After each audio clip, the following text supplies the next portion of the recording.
ولایت نیوز میں آپ کا خیر مقدم ہے۔ شام میں امریکی اڈے میں دھماکے، بغداد میں فوجی اڈے اور یمن کے ساحل پر جنگی کشتی پر میزائل اور ڈرون حملہ۔ شام کی سرکاری خبر رساں ایجنسی سانا نے اطلاع دی ہے کہ جمعے کی صبح مشرقی شام میں امریکہ کے زیر قبضہ علاقوں میں دھماکے کی آواز سنی گئی۔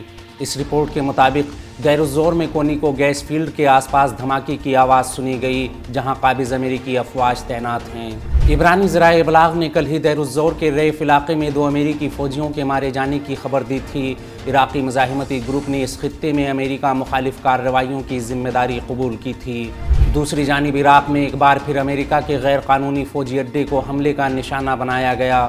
عراقی میڈیا نے آج جمعے کی صبح عراق کے دارالحکومت بغداد کے بین الاقوامی ہوائی اڈے کے قریب متعدد دھماکوں کی اطلاع دی۔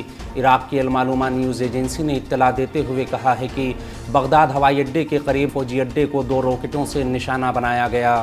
لبنان کے المیادین نیٹ ورک نے بھی بغداد میں اپنے نامہ نگار کے حوالے سے اس خبر کی تصدیق کی ہے۔ بتاتے چلیں کہ کل عین الاسد میں امریکی فوجی اڈے کو بھی ڈرون حملے سے نشانہ بنایا گیا تھا، جس میں ایک امریکی مارا گیا۔ وہیں یمن کے ساحل کی اور بڑھ رہی امریکی جنگی کشتی کے بارے میں خبر دیتے ہوئے پینٹاگون نے دعویٰ کیا ہے کہ امریکی ڈسٹرائر USS کورنی نے یمن کے ساحل سے داغے گئے 3 میزائلوں اور انصار اللہ کے متعدد ڈرونز کو مار گرایا۔